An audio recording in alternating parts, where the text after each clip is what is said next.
Independent thoughts, independent life. This is Chad Benson.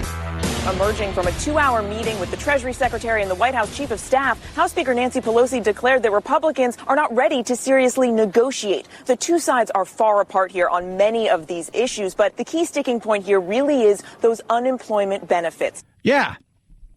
But also, what else is in this crap that McConnell and the Republicans are rolling out? Look, both sides have pork in everything that they do. They love to spend what? Other people's money, because why not? We still have $1 trillion left over from the last CARES Act. They're talking about another $1 trillion. The Democrats want that $600 a week. For how long? Just curious. I mean, what do you want it for another 6 months? I mean, how long do you guys want it for? They're talking about everybody who makes under $75,000 a year gets $1,200 check, $500 for dependents of children or people that are incapacitated and you're taking care of adult caregivers. That's what they're talking about. And they want that $600. But what about the billions of dollars in here for fighter jets, FBI building? Do you see where I'm going with this? It's ridiculous. They love to spend other people's money because it isn't your money if it's other people's money. So why should they care? You gamble in a much different way when you're gambling with other people's money. $2 billion for a fighter jet, $1.75 billion for an FBI billion, $1 billion for surveillance planes. How much for people facing eviction? $0.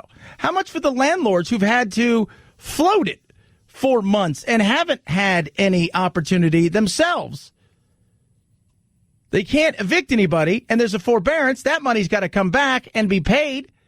Oh, it's going to get ugly, people. And then you're saying you want to put this crap in here? Are you kidding me? This is insane. It's not hard. $400 a week, I think, is fair. I think it's a fair thing. Maybe you start out at $600 a week for the first month. You do it for 3 months. Then the second month, it's $500. The third month, it's $400. And then you know what we do? Then at some point in time, we're going to have to pull off the Band-Aid. We are. But with states running around doing what they're doing, which is God knows what, it's tough to get a read on things. We're struggling, and that is just, and by struggling, I mean some states have it under control-ish as much as you can. But at the end of the day, God, this is what I'm talking. This is what frustrates people. It should frustrate every one of you. You know, I tweeted out earlier, this is why you don't trust government. They said, did you ever trust government? I said, you'd like to think you could trust your own government to do the right thing. But in many ways, you can't. Remember, our nation was built on mistrust. We didn't trust the British. We felt we were getting a raw deal. So we decided we're doing our own thing. And throughout the Constitution, there are what? Safety measures in place because the government loves to overreach. When they can't overreach, they'll overspend. And you should be frustrated. The pork in everything that rolls through. Very rarely is it a clean bill of we're doing one thing and one thing only. Well, we've got all this money to spend. We better figure out how we're going to spend it as we hurtle ourselves to $30 trillion in debt. This is insanity. People are hurting out there. They're confused. They're upset. They're not quite sure what's going on, how their state's handling things, whether they'll be open tomorrow, whether the business will be even in business tomorrow. And you guys are busy spending other people's money because it's not yours. 323-538-2423 at Chad Benson Show is your Twitter. Feel free to tweet at us and text the program as well. Dr. Fauci on, yes, the vaccine that could change a lot. This is a phase 3 trial, which is determined to find out if, in fact, the vaccine works, in addition to getting information further on safety. The safety data thus far looks good. But now it's crunch time. We're trying to figure out, does it actually work? So it's a 30,000-person trial. 15,000 will get the vaccine. 15,000 will get a placebo. The trial was launched today. This is truly record time. Yeah, truly record time.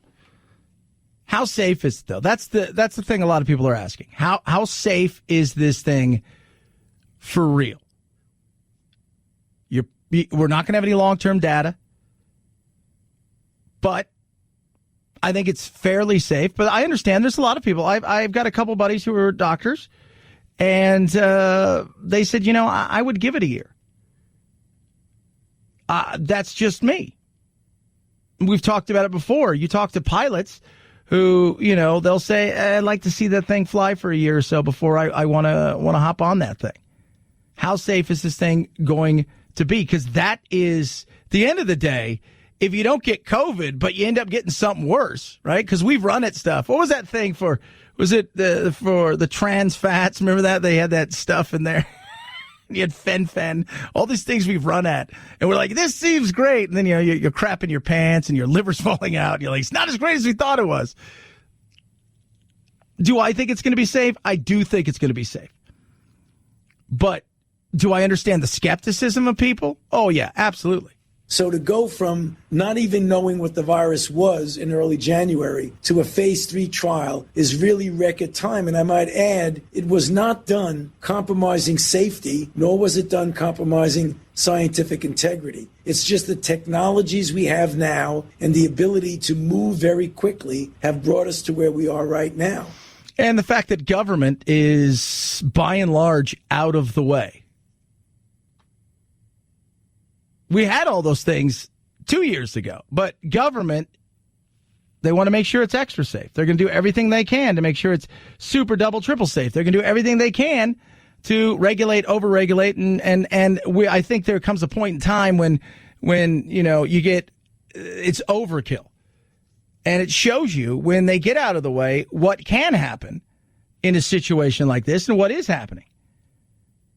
Now, it's early in the game. There's a long way to go. But I think we're going to get there in some way, shape, or form. I don't think it's going to be 100%. I think it's going to be like Dr. Gottlieb said yesterday. It's going to be kind of like the flu, maybe 30, 40, 50% effective as far as people not catching it. And other people will catch it, but it'll be effective enough to make it mild. But I don't think it's going anywhere. I don't think it's going to be you get a shot and that's it. It never comes around again. You do a trial of this type and this magnitude to determine definitively, does the vaccine work and does it protect? So no guarantee. However, I must say in the same breath that if you look at the early data and you looked at the kinds of responses that were induced in those volunteers, there were robust antibody responses. They were of a magnitude that you would see in convalescent plasma of individuals who've recovered from infection. That's good, and that's what you want. I think we'll get there. I think it's coming fast. I think we're going to have a few choices. I do not believe it's going to be 100% effective, but you don't need that to get to that situation where you have herd immunity. And I think we're going to be in a much better position a year from now, even 6 months from now. But it's still here, and it's a pain in the ass. And it sucks. It sucks. I get it. I'm frustrated. You're frustrated. You got to wear a mask. You got to do all the stuff that you don't like doing. Nobody loves doing any of those things. But the reality is, at this moment in time, it's the best that we can do. And we'll get through this. We will. Our economy will bounce back. We are a lot of things. But resilient is one of them. Ingenious at times. Driven, absolutely. And this isn't going to finish us off, but it's been a speed bump for sure. And we've handled it at best. Well, at best, it's been not very good. And at worst, it's been awful. But at the end of the day, we're going to get through this as a country. We're going to live to argue with each other over other stupid things that don't matter. And we're going to continue to vote idiots in, I'm assuming, that spend other people's money in such crazy ways where you scratch your head and go, well, we shouldn't let them do that. But then we let them do that. 323-538-2423 at Chad Benson Show is your Twitter. Feel free to tweet at us. Text the program as well. Love hearing from every single one of you. Hello Fresh. Oh, last night, little steak. Hello Fresh. Potatoes. Some steamed vegetables. D to delicious. It's Hello Fresh. Number one meal kit in America. It is incredible. You get 22 chef-curated recipes. So I'm thinking of switching up and try the low-calorie for a while.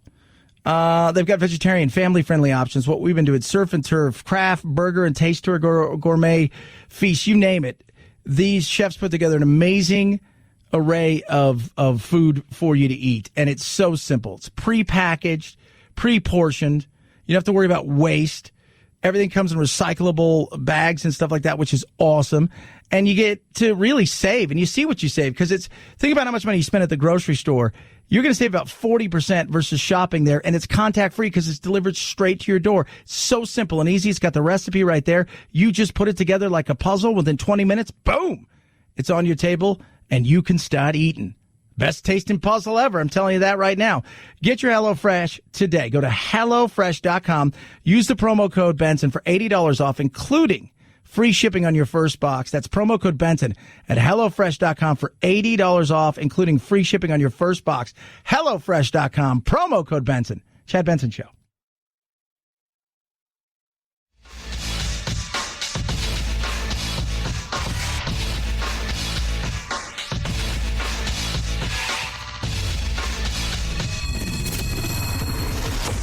The Chad Benson Show, where we reach across the aisle and occasionally poke someone in the eye.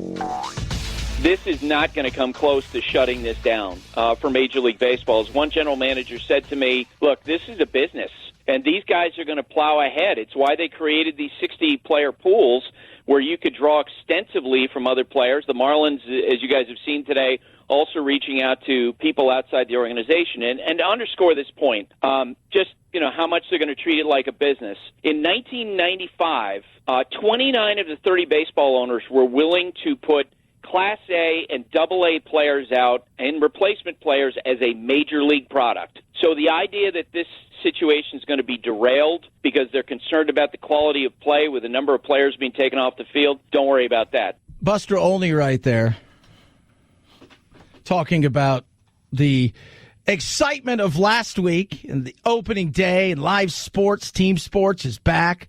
And then lo and behold, the Marlins get everybody in trouble. Here's what the Marlins did. They knew somebody tested positive.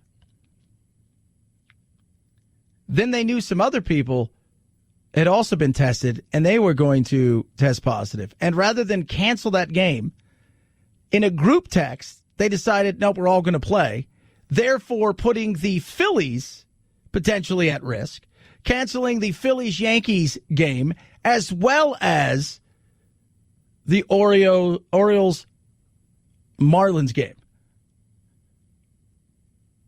through group text.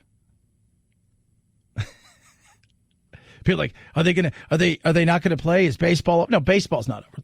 Those guys, like, first of all, the Marlins, for all intents and purposes, are a minor league baseball team run on a shoestring budget that they're trying to play the same kind of game that the Oakland A's play, which is Moneyball, and they're trying to build something there. And so they're for all intents and purposes a AAA team. The Orioles are awful. The Yankees and Phils, much different. But it's nuts. And think about this for just a second, if you like sports. This is the least of all contact sports. Is this. They're not running into each other. They're not smashing each other. But in one weird way, it's also the sport where, as far as a team goes, it may be a situation where you're extremely close. Because the roster is 25. Basketball is kind of that way as well, but they're going to be smashing into each other. We're going to find out what it's like, but they're in a bubble. Major League Baseball's not in a bubble. The NHL is in a mini bubble that's about 2 or 3 blocks in each host city where the players are going to be contained, and they can't breach that at all. So that's where they have to stay. And if they breach it, some teams are like, you do that, you're gone, period, case closed. So we'll see what comes of this. But this was not a good situation, but I don't think the season's going to be shut down. 323-538-2423 at Chad Benson Show is your Twitter. Feel free to tweet at me, text the program as well, with the coronavirus in chaos and craziness in the work world that it's thrown everybody into. You've got the remote. working, and it's tough. People are struggling with remote working, and I'll tell you why. You have to be uber disciplined to remote work. Most people aren't.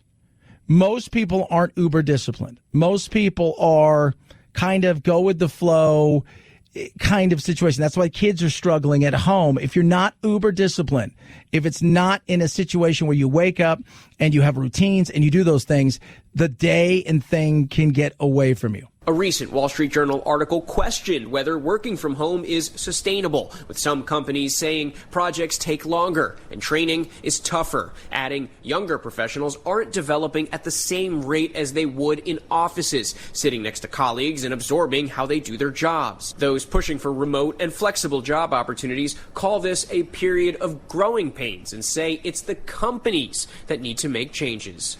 Here's the issue, though. When it comes to that, the flexibility is one thing. What you need to do as a company is you've got to have certain parameters. And the problem when you work from afar is when you're in the office, you can go over and bug Jerry. You can, Sarah can come over and say, hey, I've got this part of this project done. What are you guys doing? What can I help you guys with that we need to get this thing done? You don't have that. You got Zoom and you've got text, this, that, and the other. It really takes a certain type of person to work from home remotely. I did it for a long time in the voiceover world. I knew what I had to get done. When you look at what's going on, Google said yesterday they're not bringing anybody back till a year from now, till July of 21. But also, when you do stuff like that, what you're going to do is you're going to put parameters on things. And you tell people, this has to be done by close of business on Friday, get it done. It takes a certain type of people that can work from the house. I've got a couple buddies done it. I did it for a long time. And I tell you, one of my friends, man, he'd get up every morning. He have a routine. I have the same thing. I have a routine as well. And his was, though, he'd get in a suit and tie and go into his office inside of his house because he wanted that routine. It takes a certain person. And I think as much as this sounds great and this is going to change a lot of things, I also going to find out that a lot of things are going to stay the same just because some people just aren't built like that. 323-538-2423 at Chad Benson Show's your Twitter. It's the Chad Benson Show.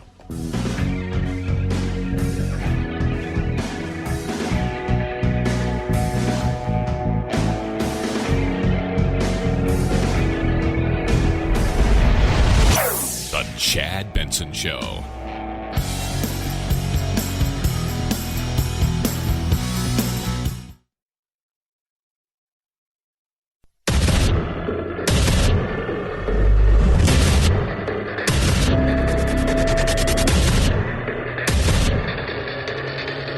Independent thoughts, independent life. This is Chad Benson. We're mass producing all of the most promising vaccine candidates in advance so that on the day one that it's approved, it'll be available to the American people immediately, and we'll probably have a lot for a lot of other people throughout the world. The world is suffering from this China virus. Another dimension of Operation Warp Speed is our focus on therapeutics to treat the virus. Over 140 clinical trials are underway, and a number of effective therapies have already been developed and widely delivered. I know you're listening and go, what did he call that virus again? Oh, my goodness. Yeah. How about those apples, kids, huh? Operation Superfast and Expensive is rolling out. That's good. Here's the way I look at the virus. People, I never looked at it as a hoax. I've looked at it as very real. I've got some friends who feel it's a scamdemic, and I've got some other friends who think it's as bad as the Ebola virus. The reality is somewhere in there is the truth. It's nowhere near as bad as the Ebola virus, probably be more on line with the flu. And I say that because the flu has a vaccine and the flu has a therapeutic treatment. If we didn't have a therapeutic treatment or a vaccine for the flu would be a much different story than what it is now. Still kills about 50,000 people a year in this country. But it's so hard to figure out what's real information and what's not real information because there's so much crap out there. And there's a difference between misinformation. Misinformation to me is you had some data, you didn't have all the data. Some of the data ended up being a little bit different than the data over here. Sometimes you've got competing studies and they'll say two different things. So that's a little bit of the misinformation. To me, disinformation is totally different. I'm looking to try to persuade you with either half-truths or out-and-out lies. There's a flow of misinformation online about the virus, and health officials are mounting a concerted effort to combat it. They're calling it an infodemic. Social media is a major driver in the spread of falsehoods. The ease with which conspiracies are shared and reshared makes stopping something going viral online almost as difficult as stopping a biological viral outbreak in the real world. Fake facts in the wake of an epidemic is nothing new.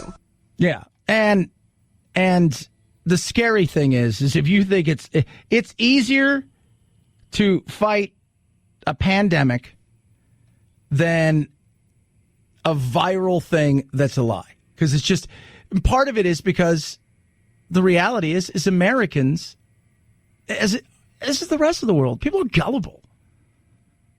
They want something to be true. They will not investigate it because their belief system is it sounds like something I would believe to be true. And because of that, I'm just going to let it be, and I will share it with all of my other people inside of my echo chamber. So inside of their world, this becomes truth, and it cannot be, and in their world will not be ever challenged. So one of the big strains of the infodemic is misinformation about the virus's origins and how it's spread. Numerous sites and groups online have been falsely claiming that this virus is a result of some sort of biological warfare, some sort of bioweapon, or even created by the pharmaceutical industry to try to sell more vaccines. This video on YouTube has more than 300,000 views. This woman in this video is somehow connecting coronavirus and China with the new technology of 5G. 5G has absolutely no connection to the coronavirus. Here's something else. Is it a biological weapon? No. Could it have been in a lab and got out? Absolutely. Is that a real possibility? Yes. I think it is a real possibility. Did China cover stuff up and lie? Of course, because it has to do with China's about winning at all costs. And it's hard to believe anything China does. I will tell you this. You know what? People ask me, would you take the vaccine? I said, well, where's the vaccine from? Did we come up with it? Did the Brits come up with it? Did the Germans come up with it? Maybe the French? Probably not, though. The Aussies? Did they come up with something? Right? Did they? Japan? Did they come up with something? Did they? Weren't you saying South America? Settle down. Did any of them come up with something? Then yeah. If China comes up with it, I'm going to give a hard pass on that. I am giving a hard pass. Sorry, it's the Communist Party. I do not trust. We're not talking about the average everyday person who's Chinese. But are there some issues there? Absolutely. But is it easy to take something and then start drawing all kinds of dots together to try to make some sort of weird point? You guys, I will tell you this. There isn't a day that goes by that I don't get 15 to sometimes 30 little weird videos that people direct message me and say, you've got to watch this before it's taken down. And I never do because it's all crazy conspiracy theories and it's all wacky. And it's just at times I'm just like, oh, but that's the echo chamber. Another area of misinformation is fake cures and remedy. Some are harmless, like drinking garlic water or basic herbal tonics, but others are dangerous. It's absolutely a fertile ground for anyone who wants to disrupt an already disruptive situation. Everything from you just need to pray to more harmful proposed treatments like drinking bleach. Yeah, that's stupid. By the way, praying, more harmful. Is praying harmful? I'm curious. Is it harmful? Is there something wrong with prayer? You don't have to believe, but I don't think anybody's, well, I'm praying. So that's harmful. So crazy. Continue. Health officials are taking this infodemic seriously. The WHO is working directly with tech companies on a daily basis to flag and take down bad information, and to ensure that facts from reliable sources get to users first. But these measures don't catch everything. It's very difficult to just delete unless it's very clearly misinformation. And the tactics are not necessarily wrong. They are, in fact, provoking questioning and doubt, and you can't delete doubt. No, but it's okay to question. I got zero problems with questioning. I got no problems with questioning some things. The World Health Organization, I think we have every right to question them. We have every right to ask them certain kind of questions, especially with the relationship they've had with China and with the misinformation and the crap that's come out of China. I got no problem with that. It is funny, though, right? Because there are some insane things out there. You just, this is the new world we live in. It's the flow of who can control language and information. That is going to be the people at the end of the day who win out. Who can control language and information? And the beauty of social media is we have freedoms to do some stuff. The problem is the behemoths that is social media at Silicon Valley are very left-leaning. Like, I couldn't even tell you. I think it was a week ago. Like, we were in Facebook jail for 24 hours. For the life of us, we could never find out what it was. They didn't tell us. They just didn't let us post. And then we tried to post. It said there was some sort of error in posting, yet I could post on my personal one and not the show page one. It gets a little frustrating. It does. But language and information, you can control those things. You've got the biggest upper hand in this new world that we're living in. And that's what it's about. Here's a perfect example of crazy disinformation or throwing things out there to build something up. This is Jenny Durkin. She's the mayor of Seattle, and she is, for all intents and purposes, useless. President Trump have escalated things, not just in Portland, but across the country. I spoke with mayors from a number of cities today to see how we could have a unified voice to plead with the president to not do what he is doing. If he continues on this course, we are prepared to take whatever legal action is necessary. We will do what we need to do to make sure that our cities can be safe. At a time when America needs healing, this president is sowing division, and it is having really devastating impacts in cities across America. Okay. Seems like, she's worried about that. Federalism of stuff coming in to do certain things. You listen to her and you're like, all right. But what else do you have for us, Jenny? This is about America and the proper role of law enforcement. I hate to say it, but it looks like this president is doing a dress rehearsal for martial law, sending in federal forces to take over police duties in city after city for political purposes.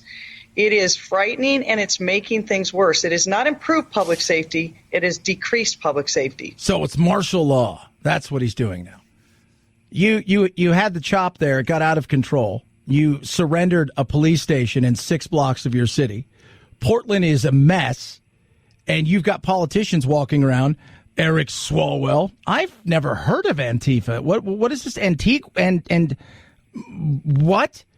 I mean, you've got other people out there like Ted Lieu talking about this as if they're. I've never even seen any of these things. These things that you're talking about. I don't know. I mean, come on. Then, of course, Jerry Nadler, right? Talking about, I've never heard of Antifa. And it's all just a lie. It's a myth. It is true. There's violence across the whole country. Do you disavow the violence from Antifa that's happening in Portland right now? There's riots. That's a myth that's being spread only in Washington, D.C. About Antifa in Portland? Yes. Sir, there's videos everywhere online. There's fires and riots. They're throwing fireworks at federal officers. DHS is there. Look online. Antifa's a myth. Yeah, Antifa's a myth in Portland. Meanwhile, the whole city is on fire, and they're trying to burn down the courthouse. Ted Lieu's like, no, the Fed's coming in for graffiti. What?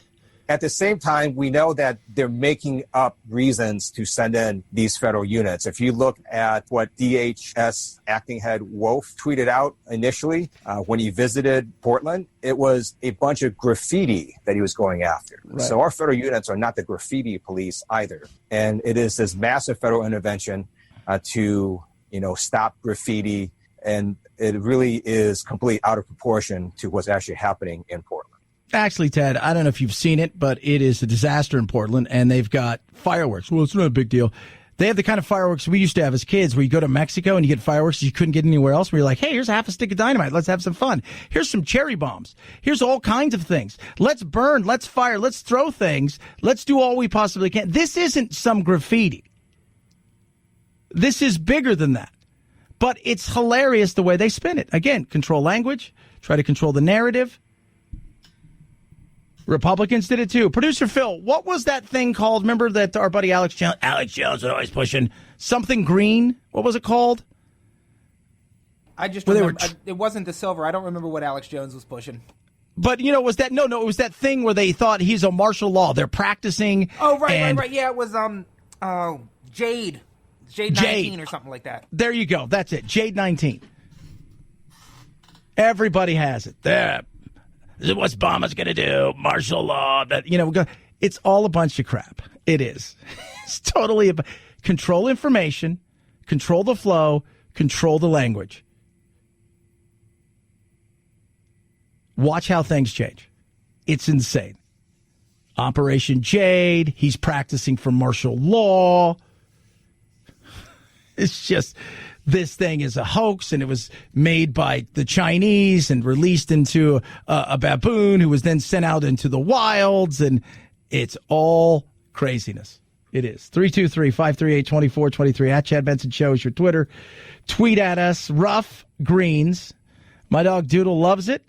Somebody asked me today, would you give it to your lizards? Actually, I've given it to Clementine, and I've sprinkled it on top of the Winston's stuff. Why? Because it's good. Now, they're different because their food is really fresh. It's all fresh fruits and vegetables. But they have no problem with it. Hey, if it can help one, right, it can help all. And it's awesome. It is. It's brought my dog Doodle back from the brink of what are we going to do to he's got another few healthy, good years in him.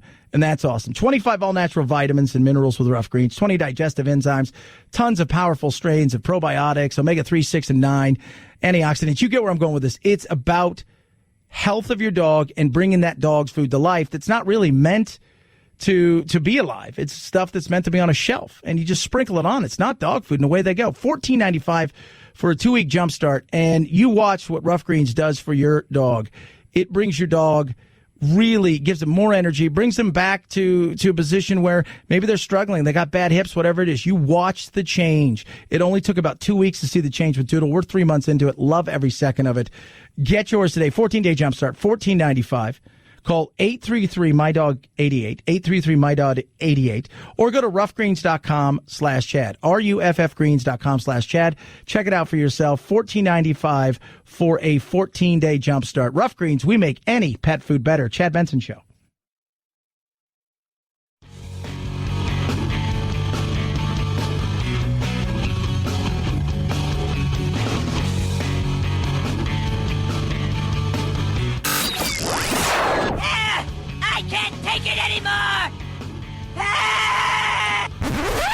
Well, get over it. It's time to forge a new path with your very own political cartographer, Chad. The waters are ugly and nasty, and you got to think to yourself, if you're going to go in the waters anywhere in the world, there's always the potential of something that could happen. Case in point, Maine yesterday. It appears the female may have been attacked by some sort of animal. This apparent shark attack happened on the far end of Bailey Island yesterday afternoon, and experts tell us that interactions between sharks and humans here in Maine are rare. Well, officials, they haven't released the name of the woman who was attacked, but they say that she was swimming near homes when it appears she was attacked by a shark. I've heard that the woman was actually catapulted in the air from the shark. If that's true, then the only animal that could do that is a white shark. Yeah. They call it air jaws. And what they've said in the past is the way that white sharks are built with the white underneath and that grayish blue on top, what ends up happening is other sea creatures swimming, they look down, they don't really see anything until it's too late, and they come up and they're like a torpedo. And essentially she got hit by a car with teeth. And it was awful. There were some kayakers nearby that brought her to shore, and unfortunately, EMS responders were called to the scene, and they pronounced her deceased. Yeah. It's they're ferocious, but they don't. That's what they do. They look up. They say, "There's something there." I don't have hands or thumbs or anything like that. There's no appendages where I could just reach out and grab you. So I taste test, and I do that with my mouth. And it was when you get hit that hard. I mean, producer Anthony and I were talking about it before the show.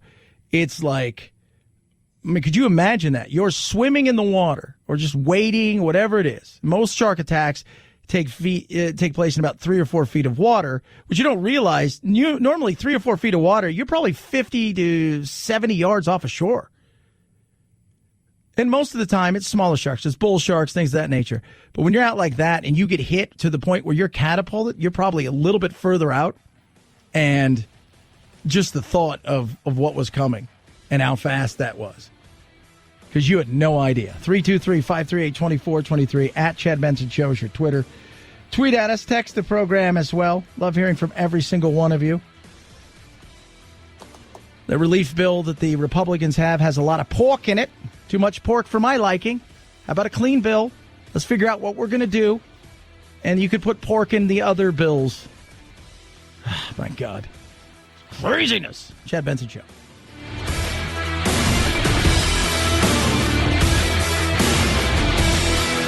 This is the Chad Benson Show.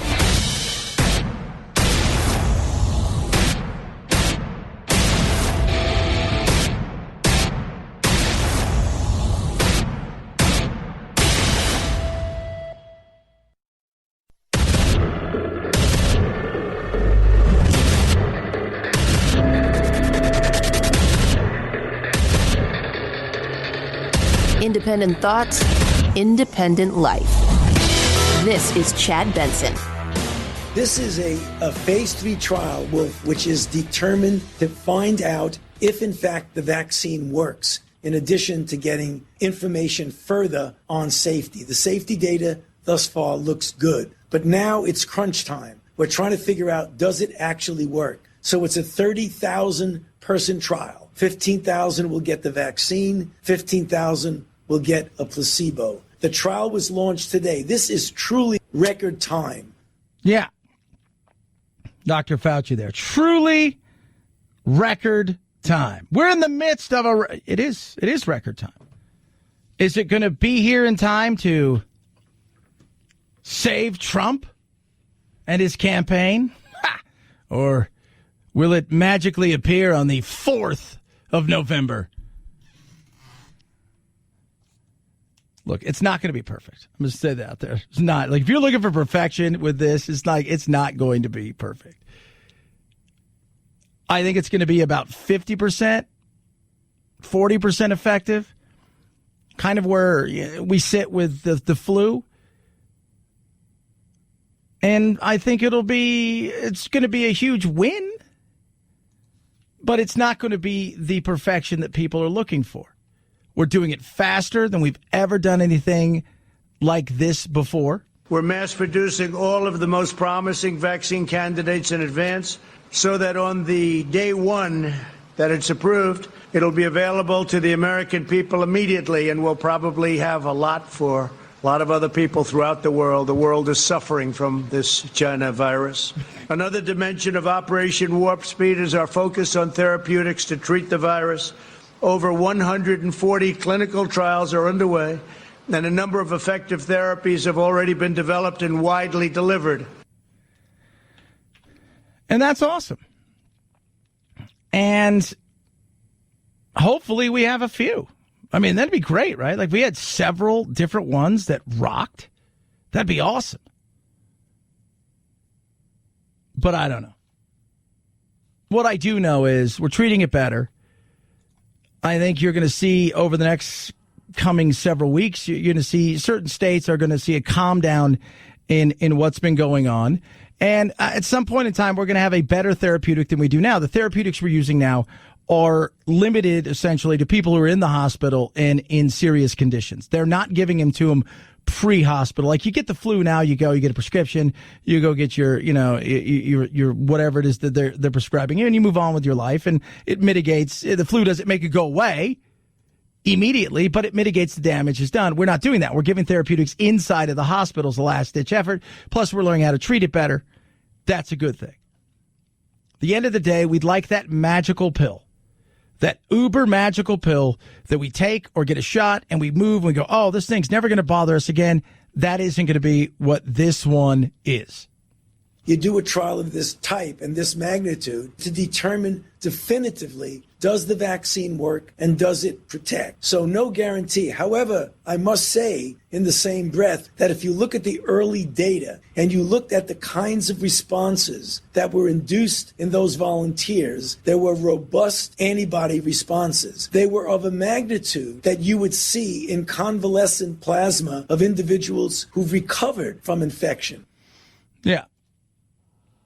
So of all of the big ones that I've looked at that have reached phase 3, and there's only 2 that are at that point. We've got Moderna here, and we've got the AstraZeneca Oxford one. I look at the AstraZeneca Oxford one with a little bit different viewpoint because it's antibodies and plasma kind of feel like they're using that. It's building up your T cells. I think that one would be, to me, if you said you had to take one of the 2, I might be leaning towards that one. Either way, I think we're going to have a couple, but I don't think it's going to be 100%. So be prepared for that. But even at 50%, it's enough to trigger a decent amount of herd immunity, and we get on with our lives. And over time, as human beings learn to do, they will adapt. We will adapt, kids. This isn't a forever thing. And that's a good thing. We are going to adapt. We're going to move forward. We're going to get through this.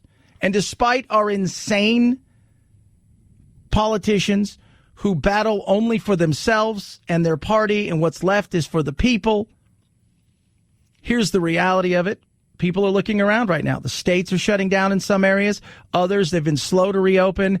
And even when they've reopened, there's a certain hesitance of, is there going to be another spike? Are we going to close down again?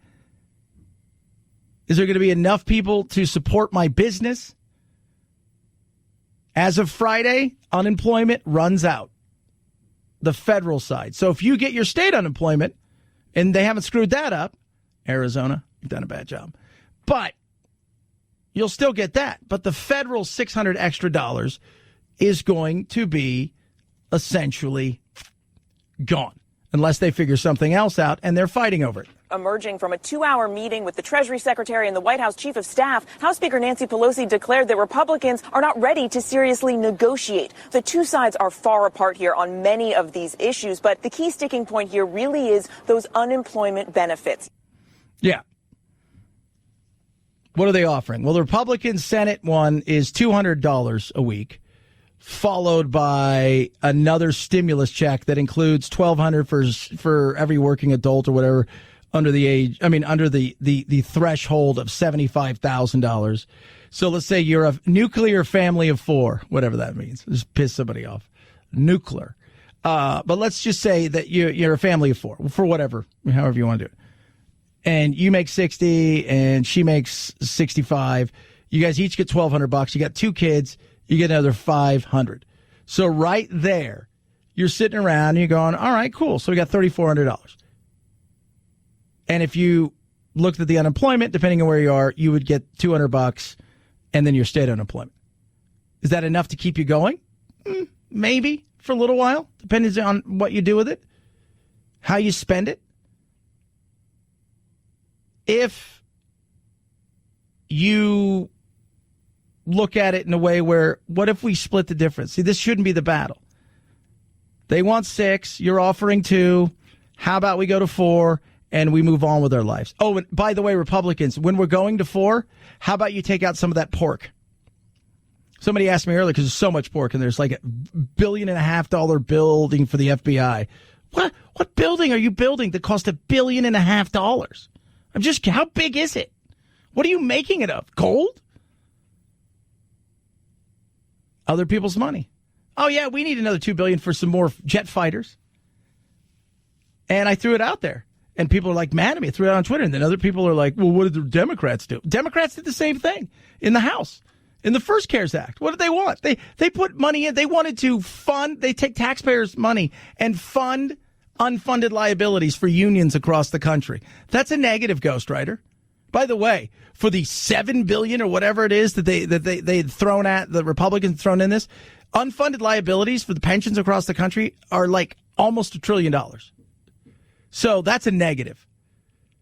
They had all kinds of renewable energy and emission things. It had nothing to do with it. Let's just do a clean bill and let's be smart. It shouldn't be that hard. But when you can tug at heartstrings. Families can't pay the rent, and they are resenting the fact that people were getting $600, which was helping to keep them out of poverty and make ends meet. Okay. That's helping to make ends meet, right?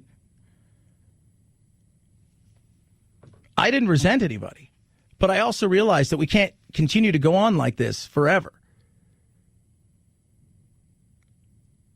And we need to figure out a way that we're going to get ourselves back in a position where we're getting ourselves back to work. We're at like 21% real unemployment. That is ugly depression era kind of feel for unemployment. So how do we get ourselves back working again when states are shutting down or you limit capacity on certain industries? That's a tough thing. And that's why I think the states need to start holding up their ends of the bargains, because I think if they started participating in it in a much different way, rather than feds holding, I've got your get out of jail free card and handing them money, I think you'd see them take a little bit more proactive way in the way that they're doing things. 323-538-2423 at Chad Benson Show is your Twitter. Feel free to tweet at me. You got all that stuff. And then there was this. The Marlins jack the pooch. When it comes to the restarting of baseball, they have 11 players and a couple coaches that tested positive on a group text. They decided to play the game knowing some people had tested positive, which then in turn caused the cancellation of the Yankees and the Phillies, the Marlins, and the Baltimore Orioles. It was an ugly, ugly situation for a long battle to get back to playing sports in Major League Baseball. And on top of that, 100 and some odd pages of things you should and shouldn't do. And on a group text, they decide, let's go play. And the question is this going to end baseball for the season? I don't think so, but there's got to be a better way of doing things. Like, there needs to be a hard protocol, but, I've said all along that I felt like that the effort in baseball to deal with COVID reminds you so much of what's going on at the national level, that all these teams are like different states, and the different states are handling it differently, and I think everyone, probably individually needs to ratchet down, but there also needs to be, I think, stronger central leadership in this thing. Yeah, there's got to be, and that's Rod Manfred, and you better figure something out. It is, it's time that you figure some stuff out and start getting on it right now. So you're not playing with single and double A players and guys from like, hey, you haven't played baseball in 8 years, but I was thinking, you still have a bat? 323-538-2423 at Chad Benson Show is your Twitter. MyPillow has a BOGO going on. Buy one, get one free. And they've got everything. First of all, you get a 10-year warranty with everything. You get a 6-day money-back guarantee. And everything's made right here in the USA. The pillow, amazing. Use my MyPillow all the time. But the Giza pillow cases and sheets and everything are amazing. It is incredible. They got duvet covers, roll and go anywhere pillows.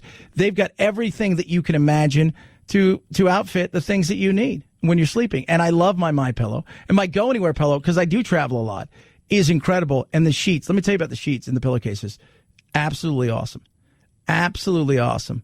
And it's awesome because I've got my bed, I've got my purple bed is incredible. And it's tough finding sheets for my king-size bed, not with these. These things are amazing. Go to the radio listener special page at mypillow.com. Use the promo code Benson when you check out, and you get a buy one, get one free. On top of that, if you order Mike's book, MyPillow is going to ship everything for free, plus you're going to get a $25 gift card for your next purchase. Don't miss this amazing opportunity. Buy one, get one free on pillows, duvets, and so much more from MyPillow. Use the promo code Benson at checkout at mypillow.com. Chad Benson Show.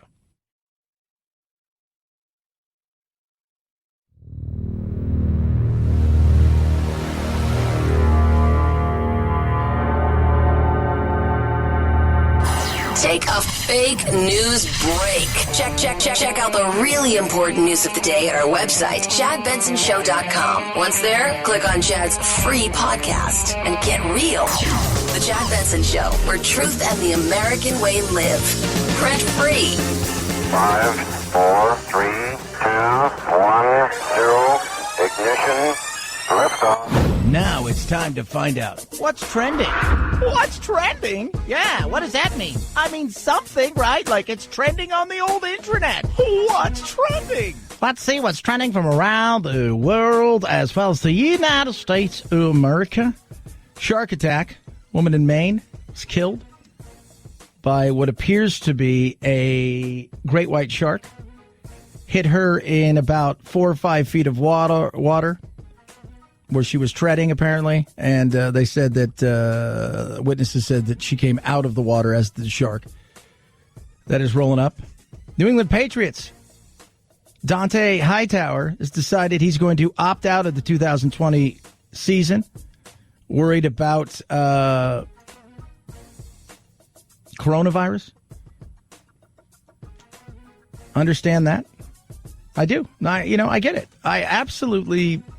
I understand. There's some players who are going to want to opt out of these things. Hydrochloroquine. It's really interesting. And here's a perfect example of what science do we believe or what we don't believe. You've got people out there who are getting stuff pulled down because people are going on like Facebook and stuff like that, posting stuff. The hydrochloroquine works, and I think Don Jr. was suspended for a day and stuff. Then you've got a Yale epidemiologist saying hydrochloroquine works against COVID, so use it. So who am I supposed to is this person an idiot? Does Yale produce idiots? Has it worked for some people? Probably. Has it worked for everybody? Probably not. But that's a lot of what's going on. Marlins are also trending, and that's just because they're awful. And they played with the... What's worse? What do you think is worse? Being a Marlin? Or getting the coronavirus? It's not very nice, Chad. They're trying really hard. I know, I get it. Not trying to be a jerk, just throwing it out there. Hydrochloroquine is not an effective treatment for COVID-19, according to the FDA. Okay, so now I'm not... That's on Twitter, so I don't know. Whose science am I looking at? Florida man, not a shocker. Got some of that PPE money. Wanted $14 million, got about $3 million. What's the first thing he did? He's like, you know what I need? A blue Lamborghini. Have fun in jail, sir. Have fun. It's going to go great. New York authorities to investigate the chain smokers, which is trending. Why? Because they had a concert. And what did they lack? Social distancing. Oh, no. Yeah. They lacked it. They lacked social distancing. Got to do that. Hydrochloroquine again.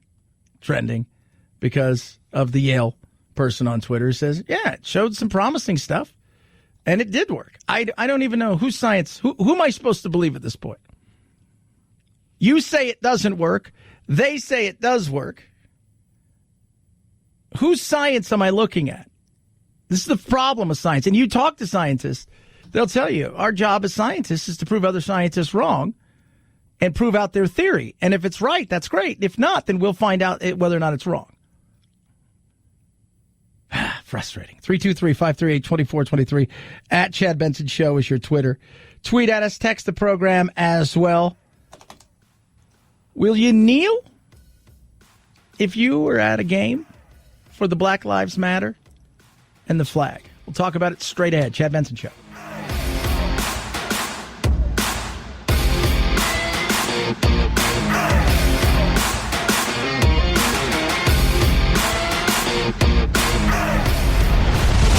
The Chad Benson Show.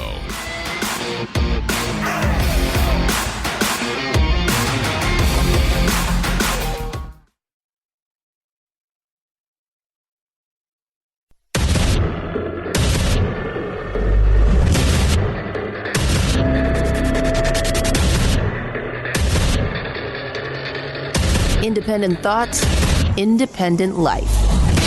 This is Chad Benson. We have 1 foot in the pandemic and 1 foot in the recovery. The American people need more help. They need it to be comprehensive, and they need it to be carefully tailored to this crossroads. Mitch McConnell, as you can tell, hi, everybody, it's Mitch McConnell. Interesting. So you've got a battle going on when it comes to unemployment. Behind the scenes, there's a lot of stuff in there that you should feel uncomfortable with. They've thrown a lot of money in, the Republicans, for a bunch of other crap. But at the end of the day, right, it's other people's money, so what do they care? They're donors, the people that have thrown stuff at them to help them get elected. They're getting paid off. That's the way big government works. And Republicans are as guilty as anybody else. But Mitch McConnell's right about something. The Senate will not waste time with pointless partisanship. There's a reason why even Speaker Pelosi and Leader Schumer themselves have publicly downplayed the multi-trillion-dollar socialist manifesto they published some weeks back. Yeah, because it's crazy. Both of them want lunacy.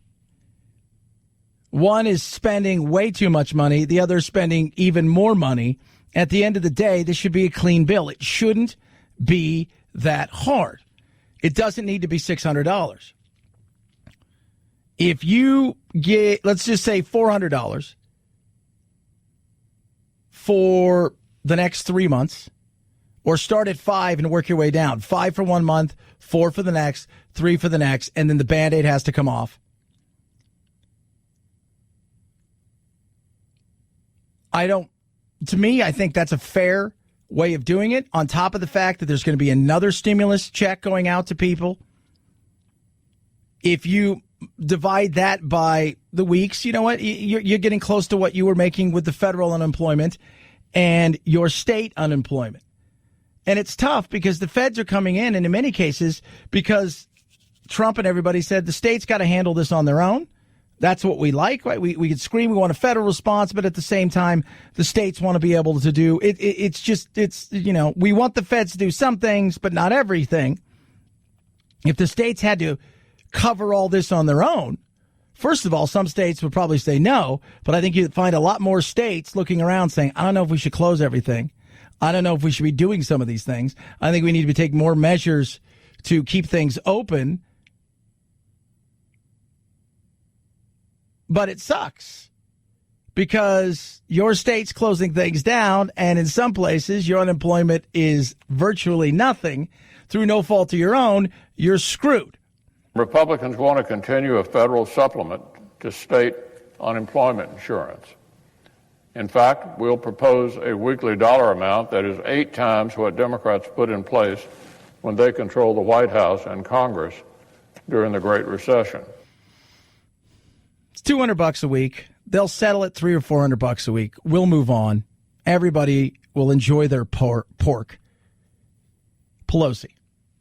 There are trillions of dollars being used now by the Fed, our government, to bolster the stock market. Stock market's in good shape, right? And that may be a good idea. Why can't we spend trillions of dollars to bolster the middle class? So when they talk about what they're talking about, we're like, why are you quibbling over $600 when people need that to buy food, pay the rent? But a lot of people aren't paying the rent with it. And we're finding that out. Evictions next month. Remember what I said? August is going to be that lagging indicator that we're going to see in the financial side. You're going to see issues with landlords and homeowners who they're not going to be able to pay their forbearance, or they're just going to say, I can no longer afford to do this. And you're going to see people start to potentially get evicted in droves. They're talking about potentially 11 million people that could be evicted. Some of those people got paid. I've talked to a few people. The money was greedy. Hey, I don't have to, because let's be real. You're 24, you're hanging out. They're like, hey, guess what? I'm not getting the money I used to. You know, they're only working me part-time. You tell your landlord, you stock some of that money, you buy the new Xbox, you do some silly things like that. Does it happen all the time? No. But is that kind of a real thing that happens? Of course. This is what I find funny. And by the way, Pelosi said it may not be a bad thing about the whole stock market and the dollars thrown in. Let's be real. The Feds, the quantitative easing that went on with the President Barack Obama and the amount of money they threw in the stock market was tremendous. There is a big difference between trickle down and bubble up. And the difference between the two parties in this is drastic.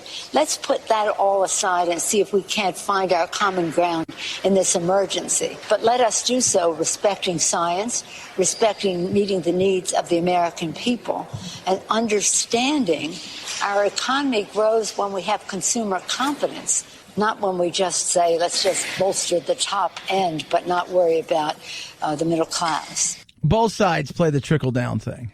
The bubble up side of things, I love how this is the trickle down. You know, Reagan talked about the trickle down, right? You know, you got a strong upper part of it. In theory, it trickles down to people below.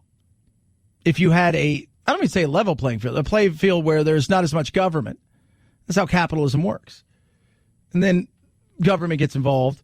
And then, you know, the trickling down has to go to certain places to make sure that portion of the government that helps you get what you're getting. And so there is much you know, stopping some of that trickle from going on. Government's idea of trickle down, which is the Democrats, is, well, we're going to trickle it down too. We're just going to take from over here and trickle it down to them. We'll give them just enough, but not too much, in theory, which will keep them frustrated but not angry yet. It's all about trickle down. It's who do you trust to trickle it down? You trust the government? I have very little trust for our government. We're a nation of we don't trust the government. That's how we became a nation, because we didn't trust what was going on in England. We're like, I don't think so. I don't think so. 323-538-2423 at Chad Benson Show is your Twitter. Feel free to tweet at me, text the program as well. So baseball kicked off. We've already in the nightmare that is the Marlins, but Sam Coonrod is a baseball player who plays for the San Francisco Giants. And while everybody else kneeled, he refused to kneel. He says, I'm not going to kneel. Talked about not kneeling in a situation like this. Big story from today's big Dodgers-Giants opening day matchup wasn't who won the game, but it was young Sam Coonrod, who stood alone amongst all his Giants teammates with his hand on his heart standing for the national anthem. And he was quoted after the game as saying, he will not kneel for anybody, only God. You know what? That's what true American patriotism is all about. Good on you, Sam. Aubrey Huff, former Major League Baseball player. And you know what? I have zero problems with that. I saw, you know, like all these people, like for the first, I'd say 3 weeks of the George Floyd, you see all these people out there and they would just be kneeling, you know, and people would be shouting stuff at them and they were repeating it back. I'm so sorry about, like, I would never kneel for anybody. Sorry. You know what? I'm a believer in God. I'll kneel for God. Are you God? No, then I'm not kneeling for you. I'm not. And in this day and age, that, of course, because of the wokeness and the weird world that we live in, can cause issues. And it shouldn't. It's somebody's faith. It's somebody's faith. Would you question somebody if they were a Muslim and they said, you know what, I don't kneel for anybody but Allah? And would you question that? Right? Somebody of the Jewish religion, you know, whatever it is, would you question something for that? I don't think we should, especially when it comes to faith. But we like to fight and battle. I thought, hey, you know what? Good on you, dude. That is your faith. I have faith. I understand where he's coming from. And it doesn't mean because and this is where we are in this world. If you take a knee in response to Black Lives Matter and the anthem or whatever it is, that somehow you hate America, which is a bunch of crap. If you don't take a knee because you are a believer in God and you say, you know what, when I kneel, it'll be before God, that somehow you don't support Black Lives Matter. I can get behind the spirit of Black Lives Matter and an understanding of the socioeconomic disaster that is out there, how there is inequities, how policing, especially when it comes to things like sentencing, is ridiculous. I can get behind some of that stuff big time. But I can't get behind the crazy Marxists that are pushing their lunacy agenda, and the fact that they've lost the plot in many ways, too, with where they're trying to go with this and who's hijacking this. I want no part of that. The spirit, I understand. On the flip side, across the diamond to the Dodgers, their entire team was standing except for one man. You guessed it, $365 million MVP, Mookie Betts, because, you're so oppressed in America. I find the tale of two sidelines very interesting with this. You have a black manager, Dave Roberts, who exudes class and sophistication, standing, respecting the flag with his hand over his heart. And then you have social justice warrior superstar manager Gabe Kapler for the Giants kneeling the entire time. Yeah. It's very interesting. In WNBA over the weekend, two of the teams walked out when the national anthem started. As my uncle said yesterday, I think they were just following the crowd. I don't want to be here.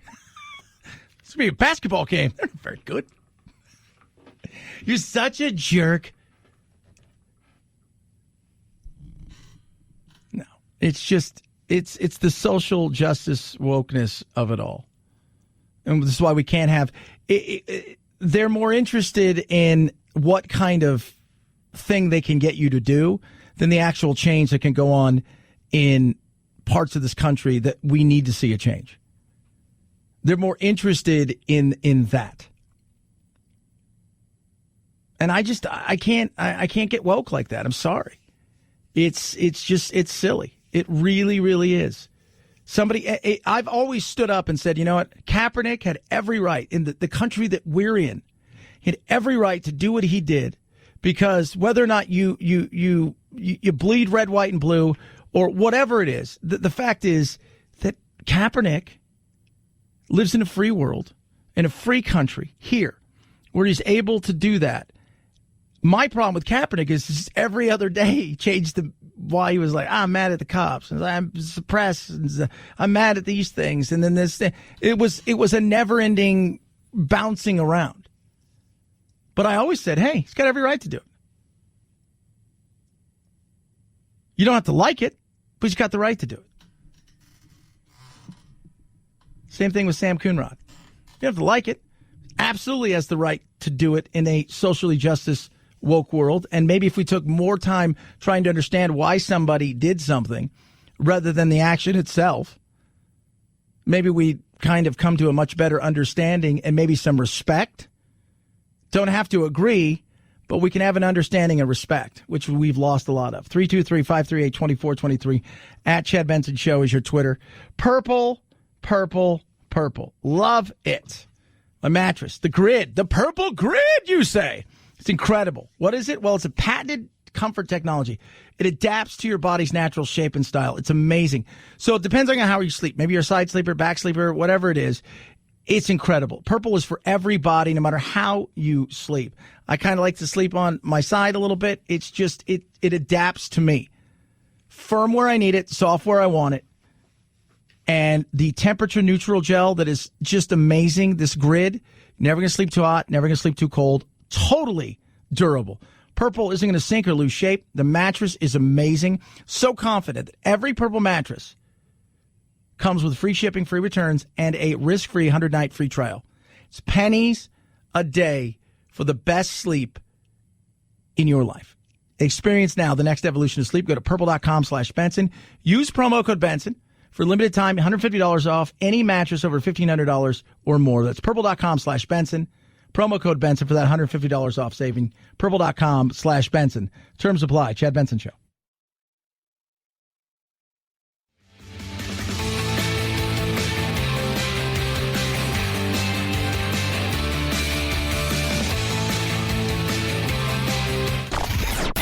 I'm so tired. I'm exhausted. If you're part of the politically exhausted majority, don't fear. Your time to be validated and rejuvenated is here. Wake up. It's the Chad Benson Show. Madonna and Drake were tied for the record for the most top 10 singles on the Billboard Hot 100 Singles Chart, 38. And now Drake holds the record on his own. I'm a pop star, not a doctor. He has 2 new singles on the chart, both collaborations with DJ Khaled. Popstar debuts at number 3. Grease debuts at number 8. Drake now stands at 40 top 10s. And at 33 years old and still in the prime of his career, it's safe to say he'll probably add a bunch more to the tally. The Beatles sit in third place with 34. Rihanna behind them with 31. Yeah, who would have thought? He grew up in the mean streets of Toronto. Went to one of the toughest high schools, Degrassi High, and he's come out. What? Oh, yeah, he was on a Nickelodeon show. Oh, my goodness. We were laughing before we went to, or during break, about all these people that are embracing the Stella, not Stella Etoile, but Stella Emanuel. She is the doctor in Houston who's praising hydrochloroquine, say that face masks aren't necessary to stop the transmission of the highly contagious coronavirus. So everybody loves her, right? But they don't look. Here's a perfect example of not looking into, like, you want that to be true, right? Just as much. Look, I'll say this. The left wanted hydrochloroquine not to work because the last thing they want is for Trump to have a victory. The right wants it to work so bad that they're listening for anybody and looking for anybody where that they could back up Trump's belief in it. So this is the lady. Don Jr. got his trouble. Trump retweeted the video. So when you dig in deeper to Dr. Stella Emanuel's expertise, by the way, she is a real doctor. She's a pediatrician and a religious minister. Here's some of the things she worries about. First of all, alien sperm and DNA. You got to watch out for that, right? Do not, under any circumstances whatsoever, have sex in your dreams with a witch or a demon. Don't do it. As producer Phil says, because if you do it, you're probably going to get the gynovirus.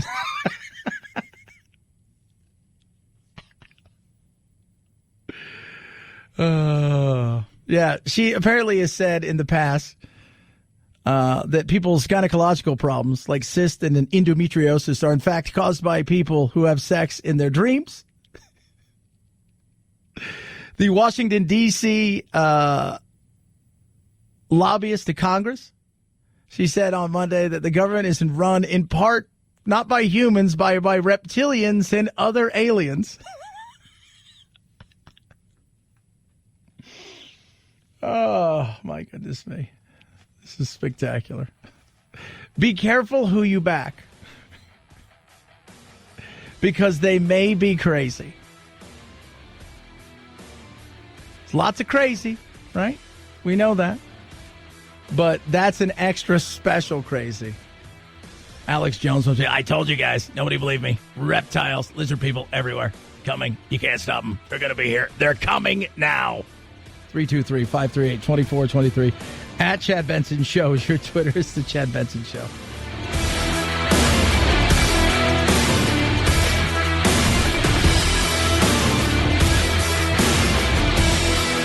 This is the Chad Benson Show.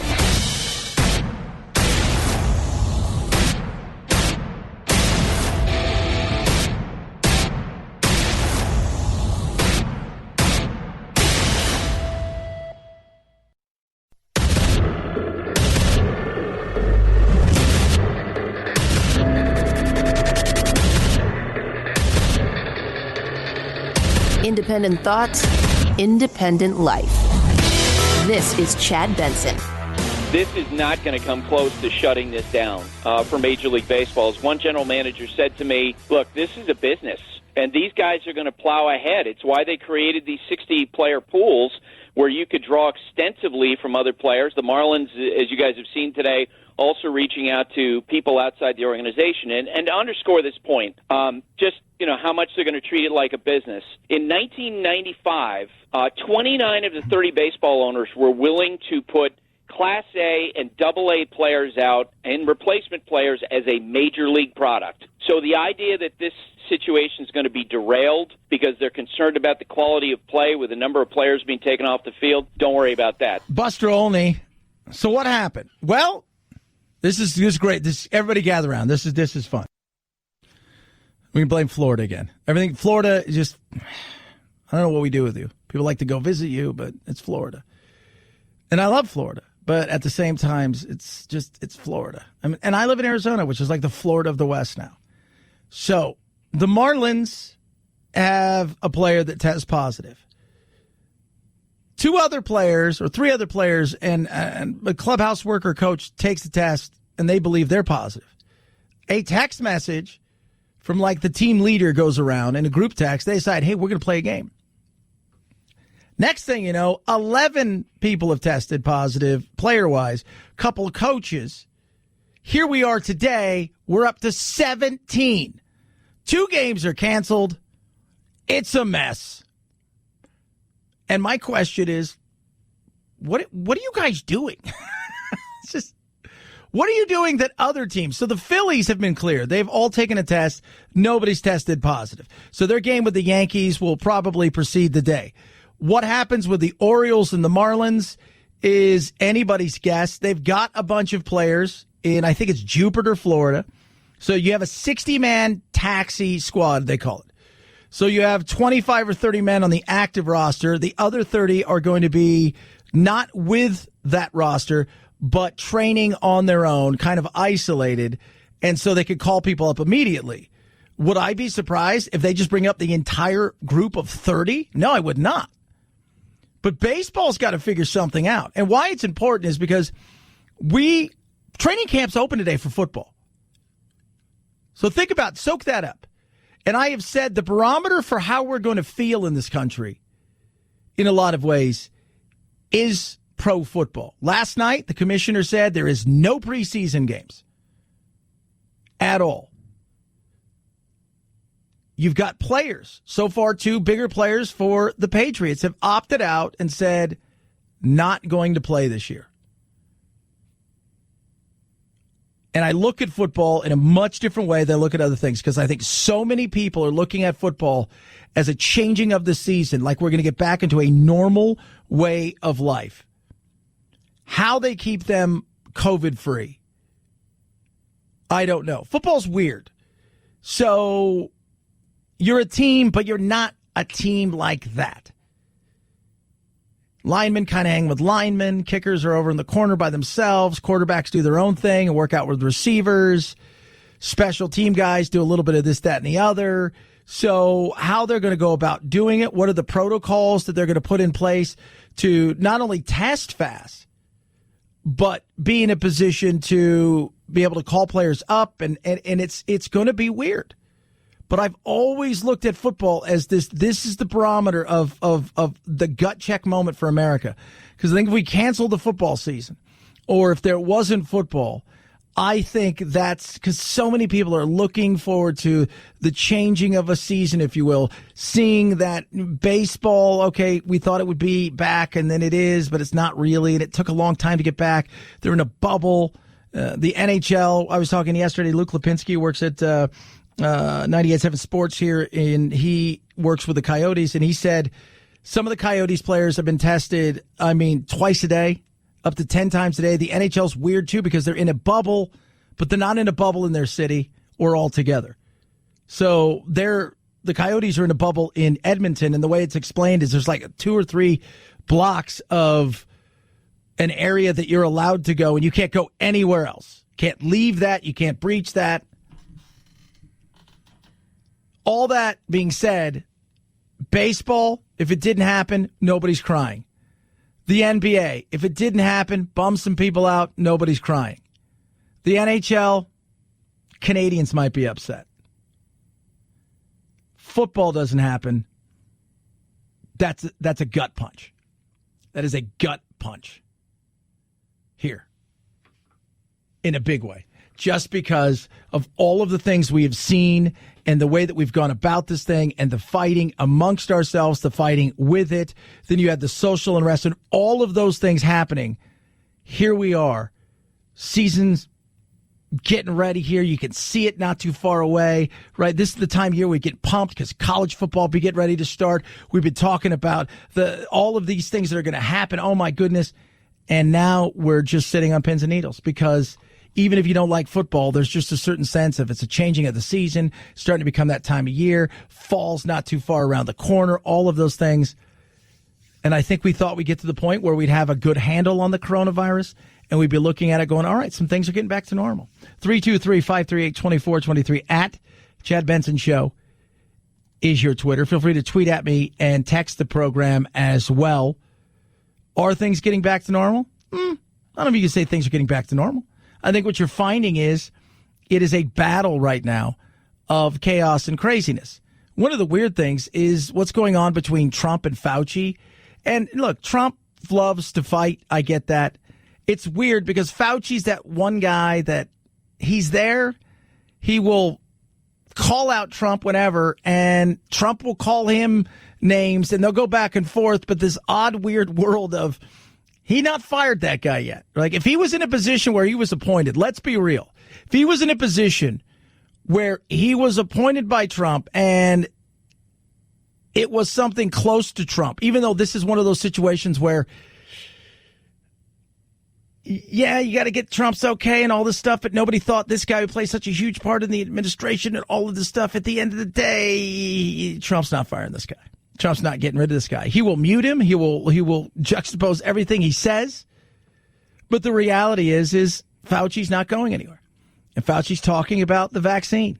This is a phase 3 trial, which is determined to find out if, in fact, the vaccine works, in addition to getting information further on safety. The safety data thus far looks good. But now it's crunch time. We're trying to figure out, does it actually work? So it's a 30,000-person trial. 15,000 will get the vaccine. 15,000 will get a placebo. The trial was launched today. This is truly record time. It is. It is. Record time. And it's crazy how fast it has gone. It's crazy how fast this thing has taken place. See what happens when you can get some government out of the way? And I'm not saying we don't need regulations, but I always say sometimes we don't need as many regulations. We have regulations that we regulate the regulations over the regulations. How concerned, though, is Fauci when it comes to certain things? Here's a perfect example. He even addressed the NFL. It might be that they have to go in a bubble, but I think they're conscientious enough and want to protect their players and protect the personnel that they will do the right thing. But he addressed the NFL. That's the kind of power that this has, the NFL. That's the kind of power that's out there with what people are thinking. I've got friends who aren't big sports fans. Even my uncle, who can't. I mean, he says to me yesterday, right, because he's got to do all this stuff. He's like, man, I it's like, I don't watch sports. I don't really care for it. But, man, it would be awful if football didn't come back. Because he doesn't care about any of the other stuff. And he's got to do all of these videos for all these sports all the time. And he's like, but it would be kind of like if that thing didn't come back, my God, what it would do. It's crazy. Speaking of Trump and Fauci, yeah, the battle that is. Wear a mask all the time when you're outside. Social distancing, 6 feet at least. Avoid crowds. Close bars in areas where there's viral activity and do hand hygiene. There's no question about that. So that's something that's not really arguable. And Trump, of course, tweets out stuff against him. It's the battle that is between the two, and it's just crazy. I don't tweet. I don't even read them. So I don't really want to go there. I just will continue to do my job no matter what comes out. Yeah. And it's weird because Trump is one of those people that you would think anybody else, he'd been gone by now. Can you continue to do your job when the President of the United States is publicly questioning your credibility in this way? You know, George, I don't know how to address that. I'm just going to certainly continue doing my job. I don't tweet. I don't even read them. So I don't really want to go there. I just will continue to do my job. There you go. Continue to do your job. And that's the best thing. Just do your thing. I don't have a disdain for him.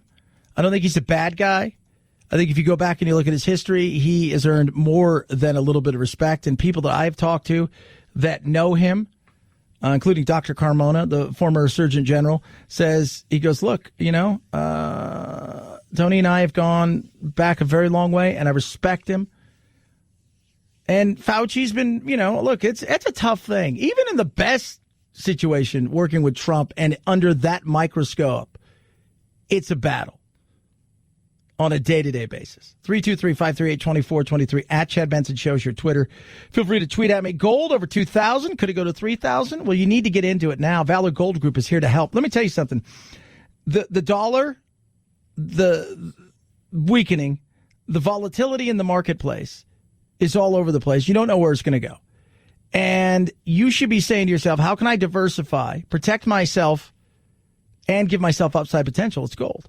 Call Valor today, 800-202-6936, 800-202-6936. They've got a time-tested, proven strategy that's helped protect these types of marketplaces and potential crashes and crashes themselves with upside potential. They've got over 50 years of experience in precious metal, Valor Gold Group, and they're ready to help you. This is what's great. You get an immediate source of money when you need it.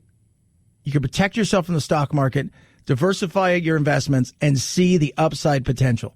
Gold and silver qualifies to be added to your IRA. Call 800-202-6936, and you're going to get a free exclusive copy of the #1 way to protect your wealth with confidence.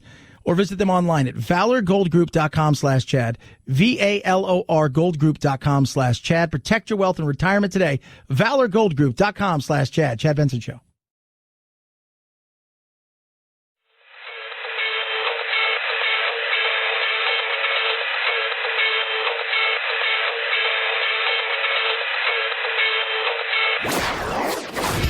Don't let the Washington Beltway strangle you. This is where the exhausted majority comes to refuel, realign, and reevaluate. This is Chad Benson. I saw somebody posted something about that Dr. Emmanuel. If you don't know who she is, it's the people on the right just like, yeah, listen to what she has to say about hydroxychloroquine, and she's got it going on, and you start like doing any research on her, and she's like, well, demon sperm, what? Reptilians, aliens don't have sex with witches and demons in your sleep? It's funny because in her little thing is in your sleep. Like if you're awake and you want to have sex with demons and witches, have at it. But whatever you do, for the love of God, not in your sleep, because then it just, everything goes all hands on deck of craziness and lunacy. It's just nuts. Speaking of nuts, so Bill Barr's testifying today. I don't really care about that. But Jerry Nadler, who doesn't believe that Antifa is real, he was late. I apologize for beginning the hearing late. As many of you know, I was in a minor car accident on the way in this morning. Everyone is fine, except perhaps the car. He's a heavy breather all the time. I feel like he gets out of breath when he ties his shoe. Who's with me on that?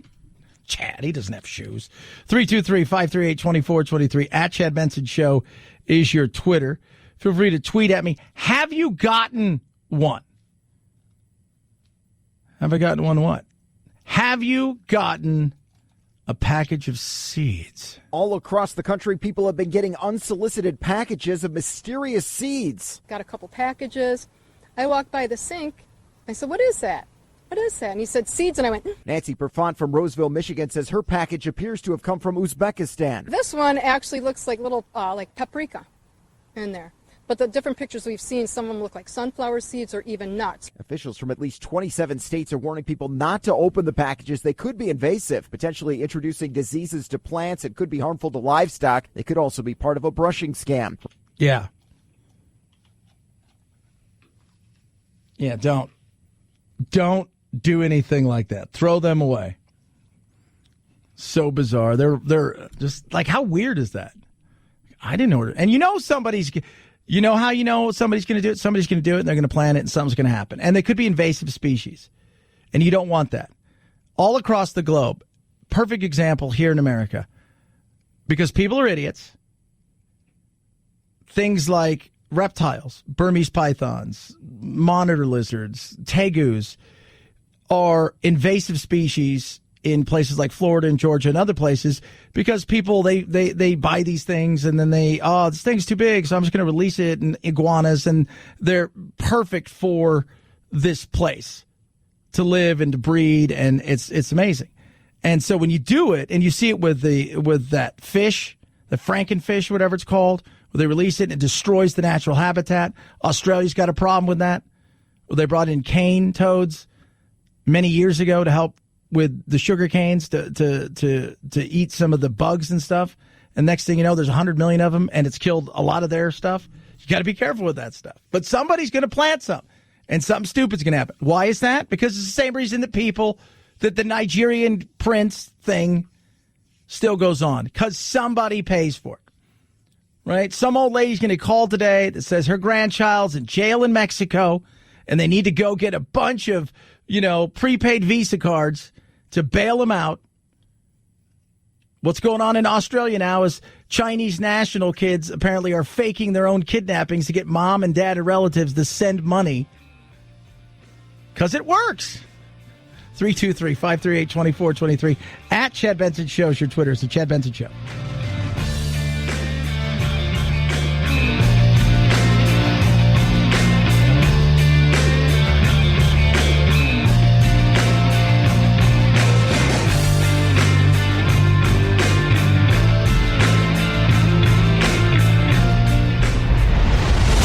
The Chad Benson Show.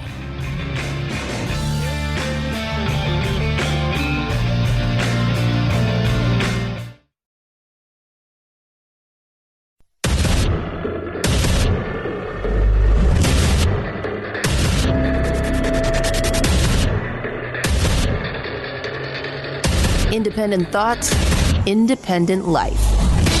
This is Chad Benson. The Republican mantra is, let the private sector do it. Mm-hmm. This is a moment when everyone knows the private sector can't do it. And they have to overcome some of their resistance to letting the government do it, because it's only the government that can help us with the greatest health crisis in 100 years and the greatest economic. But you want the government to do everything for you. And the government is... Look, this is the funny thing, and I want everybody to understand this. I would love to have more of a minimalist government intervention in our life. I think government thinks that if they went away, like, we're not showing up tomorrow to work, and we're not going to work for you guys, that somehow we're like, I don't even know how roads work. And that's not true. It's not. You think that we wouldn't take care of each other. You think we wouldn't help. No, you're wrong.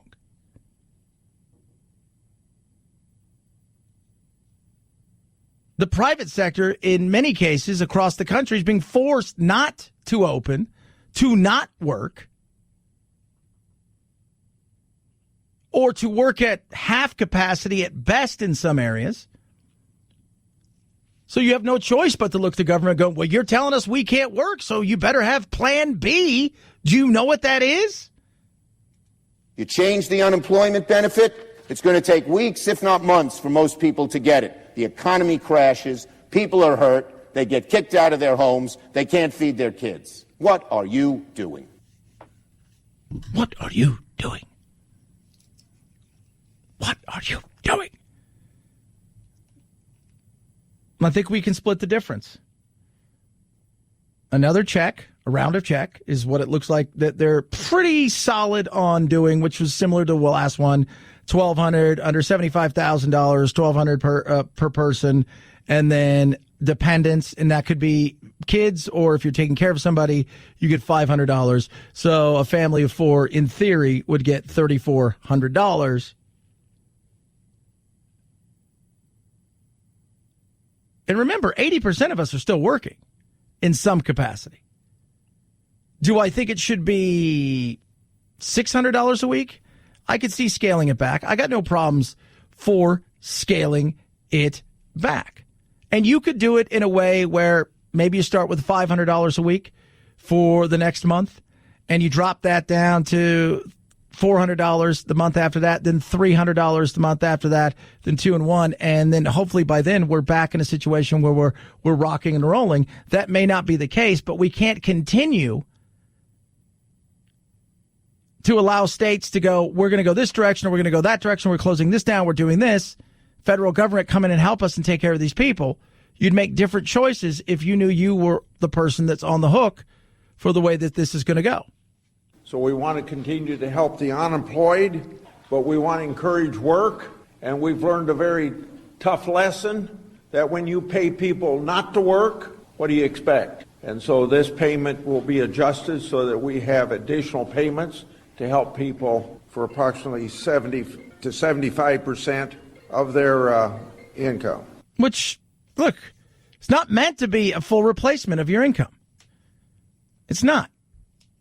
But it's tough out there when you do have businesses and industries themselves across the board who are looking around going, well, we can't open.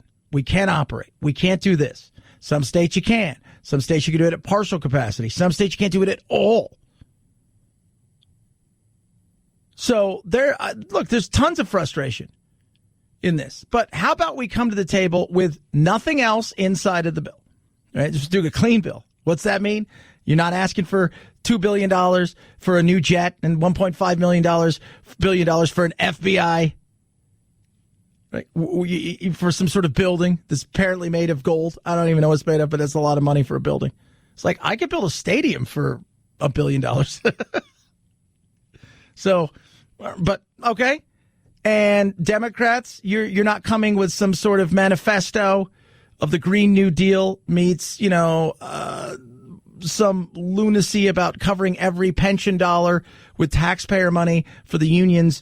You guys were all coming with a clean bill, and we're going to look at it in a way where we're not going to rip the Band-Aid off this second, but the Band-Aid's coming off. It's coming off. And this is what's going to happen. Cooler, calmer heads should prevail, but we know we live in a world of politics where you're fighting not for everybody, you're fighting for the base and the people that keep you there. That's what you're fighting for. We no longer have people who, guess what, become politicians and say, I'm here for the people. It's personal, party, and what's left is for the people. 323-538-2423 at Chad Benson Show is your Twitter. Feel free to tweet at me. Speaking of wackiness, lunacy, Portland, as we all know, Antifa. It is true. There's violence across the whole country. Do you disavow the violence from Antifa that's happening in Portland right now? There's riots. That's a myth that's being spread only in Washington, D.C. About Antifa in Portland? Yes. Sir, there's videos everywhere online. There's fires and riots. They're throwing fireworks at federal officers. DHS is there. Look online. Antifa's a myth. Yeah, Antifa's a myth in Portland. Meanwhile, the whole city is on fire, and they're trying to burn down the courthouse. Jerry Nadler, who we know was in a car accident today, but he's fine. Was able to make it there to yell at Bill Barr. Antifa's a myth. Portland's a mess. So there's that. Right? It's craziness, lunacy. So what's going on? Well, it's nuts. It is. Andy No, who we've had on the show before, we're efforting to get him on. He's up there, and he covers it from top to bottom. He really rose to fame when he got his ass handed to him by a bunch of Antifa myth. It was just a myth. Those people who beat him up, myth people. What happened, Andy? A bunch of myth people came to me. They weren't even real. Just a myth. Nadler acts like it's Bigfoot. Eric Swalwell's. Who's this? Is it Antigua you're talking? I've never, who? Ted Lieu's like, they're only, the feds are only here because of graffiti. Andy, no, what say you? What happens with these short videos is that they don't provide the full context or even the half context, because some of these videos are literally 5 seconds long or less. So sometimes what they will happen is they will put out a video that shows police, let's say, tackling somebody or arresting somebody, and they're screaming and it's a big scene. And then they don't provide the context that this is in the middle of a riot, that this person is a violent criminal suspect, that other people were assaulting law enforcement. Yeah. And it's not a myth. Antifa's very real. The boogaloos, whatever they're called, very real. How real? They're real enough. Antifa is much more organized and bigger. But they're loose. They're not. This isn't like the Hells Angels, right? This isn't. There isn't a charter membership, and they're not.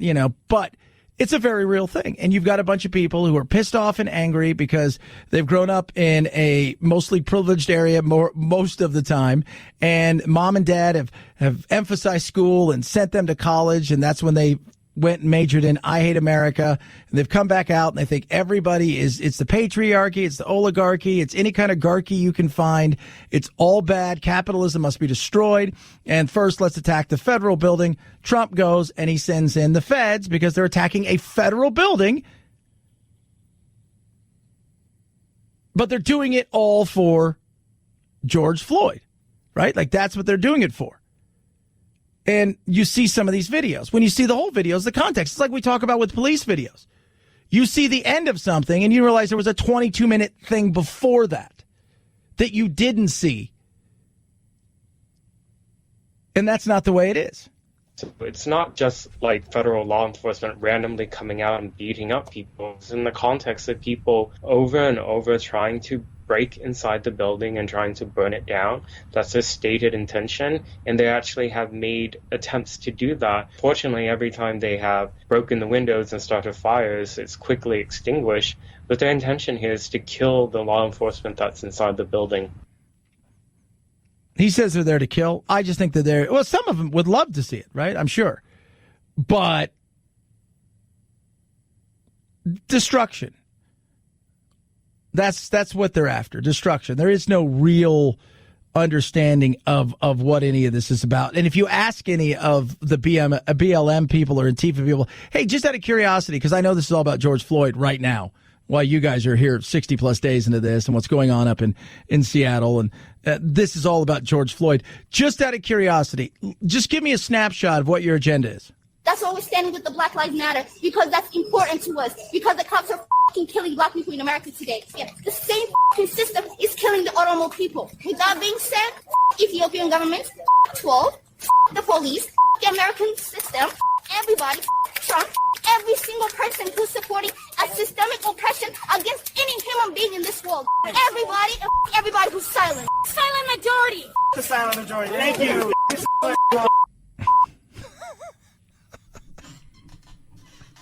It's awesome. Can you put that on a bumper sticker? Because I think it's catchy. You're not going to get anywhere with that. Good luck.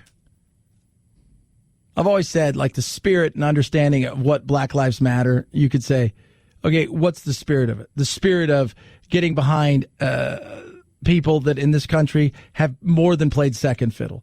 Getting behind people in this country who there has been systemic issues of racism in the past. It's not what it once was, but at the same time, over time, it's built up to the point where, yeah, there are serious issues that we need to address when it comes to equality and equity in this country that we should be working on. That is not your spokesperson there. And the people that are like that aren't interested in any of that other stuff I just talked about. They're interested in power and crushing those who oppose it. They're not interested in any of the others. They don't have a real conversation. They don't. 323-538-2423 at Chad Benson Show is your Twitter. Tweet at me, text the program as well. Love hearing from every single one of you. Raycon, best earbuds around. Well, I mean, because you have your Raycons, right? You could be listening to the podcast and you could have heard that and, like, it would have been awesome. But these E25s are amazing. The best ones yet. It's 6 hours of talk time. The seamless Bluetooth pairing is absolutely incredible. You put them in your ears and you barely feel them. And it's just the most amazing thing. I absolutely love my Raycons. And the price that you pay is amazing. Because normally something like this run you $250. You're going to pay well under $100. And that's just what? It's just awesome. You're going to save 15% on top of that. Best sound quality, noise isolating fit, no dangling wires, no stem. Get yours today. Go to buyraycon.com/Chad, buyraycon.com/Chad, buyraycon.com/Chad. Chad Benson Show.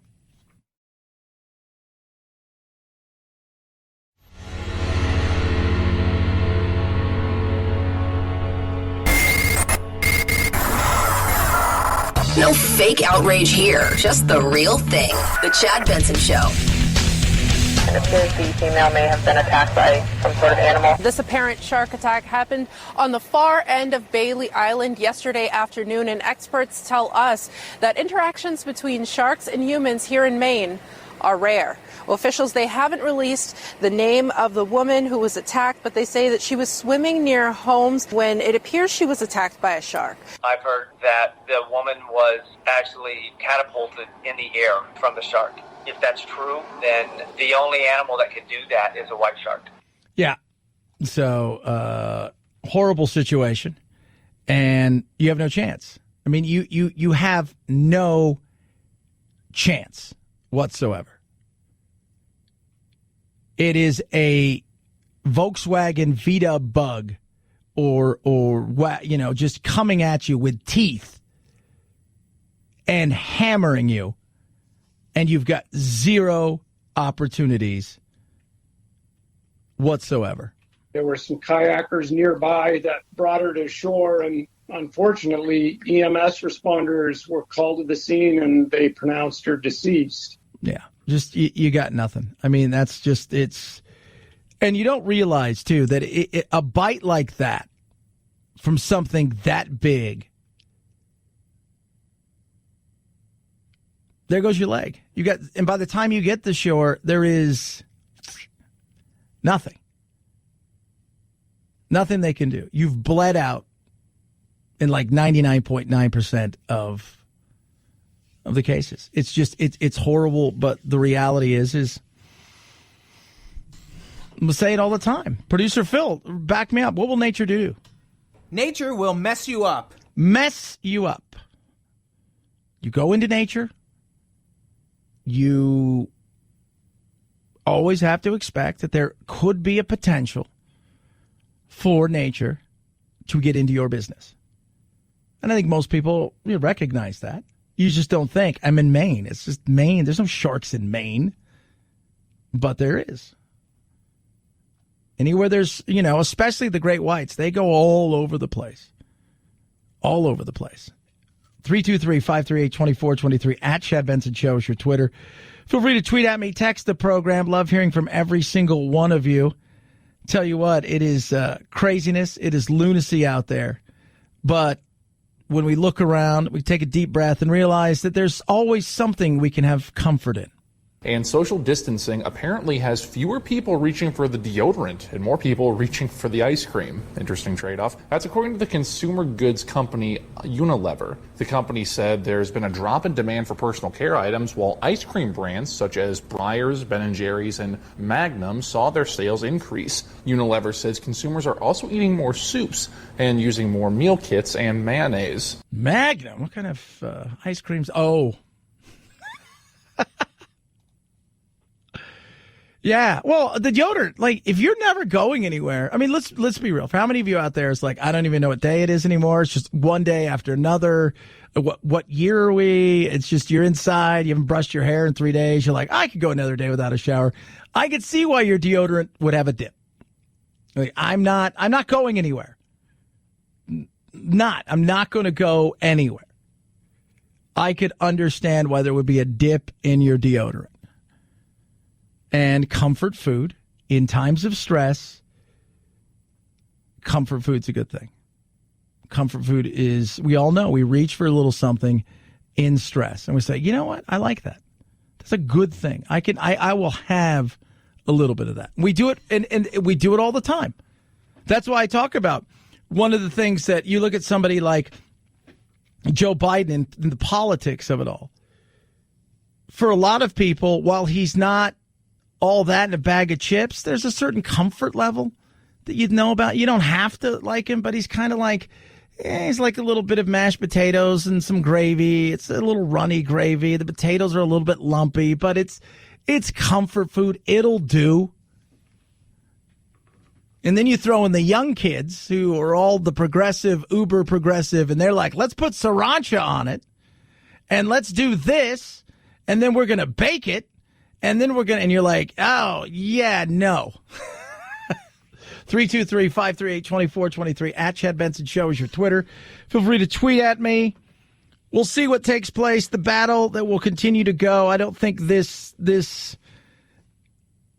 battle of what will people get on unemployment federally is going to go on for a long time, but it may go on until next week because they're going to eventually come up with the middle ground. But look to see how much pork is in it from both sides. Because if the Republicans are going to get the $200, $300, they're going to be seeding something. And if the Democrats get their $600, they're going to be seeding something. And that seeding of something is monies that are going to be going to other people that will benefit from it. 323-538-2423 at ChadBensonShow.com. Check out Chad Benson Show TV on YouTube. Have yourself a blessed, wonderful day. Go eat yourself a taco because it's Tuesday, and always night-night, Jack.